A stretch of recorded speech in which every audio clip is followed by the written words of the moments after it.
Yo, what's up internet? My name is Anthony and welcome to One Per Round. I address one position in need for the Raiders and look at one player each round that I think the Raiders could draft. Keep in mind, as you get later in the draft, the boards really change. Someone might be rated a 4th round in one board and a 7th round in another. Also, I look at upside and special teams abilities as we get later in the draft. Let's go. At number 1, we have Denzel Ward, Ohio State. You already know about Denzel Ward. He has excellent athleticism and ball skills. He consistently sticks to the number 1 wide receiver and performs great. The only question mark on him might be his size. He's smaller than ideal at 5'10", but that was never a problem at Ohio State. After 3 secondary members went in the first round last year, Ward stepped in and continued the great secondary play.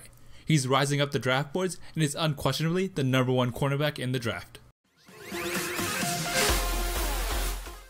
In the second round, we have Isaiah Oliver, Colorado. Oliver is a big cornerback at 6'1".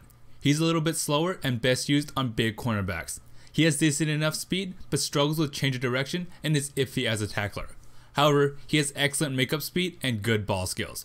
Oliver has excellent size and looks like an elite cornerback.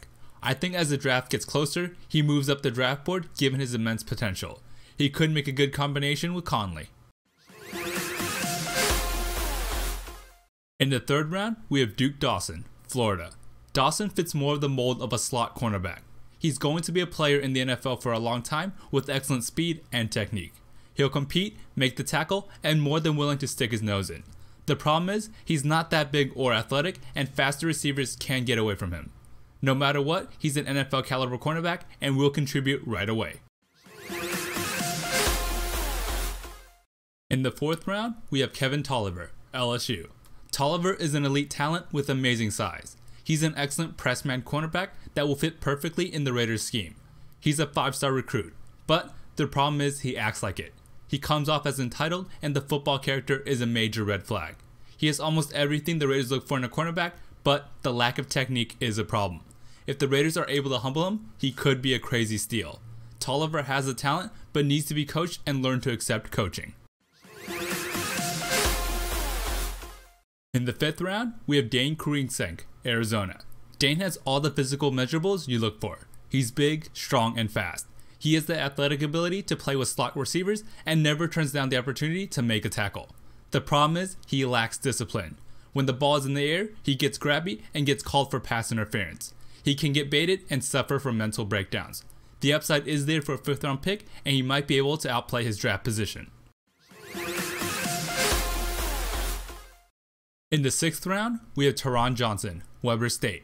Johnson doesn't have the measurables you look for. He's very small for his size and can miss tackles. However, his speed, burst, and technique are outstanding. I think he's best used in the slot where receivers are generally smaller. His change of direction will allow him to be sticky all over the field. The upside really isn't there, but he's pretty good now. He's not going to be amazing, but he's good enough to compete for a slot cornerback job. In the 7th and last round, we have Jamarcus King, South Carolina. He's 6'1" and weighs 185 pounds. That is extremely light for an NFL player. He has solid technique, but needs to show better instincts. King gave up a lot of touchdowns and was beat by NFL caliber receivers. He has the skill set you look for, but must put on weight, get better technique, and better ball recognition skills. He's worth taking a flyer this deep into the draft. Thank you for watching. If you made it this far into the video, please consider subscribing. I'd really appreciate it. Like the video if you enjoyed, thumbs down if you didn't, and have a good day.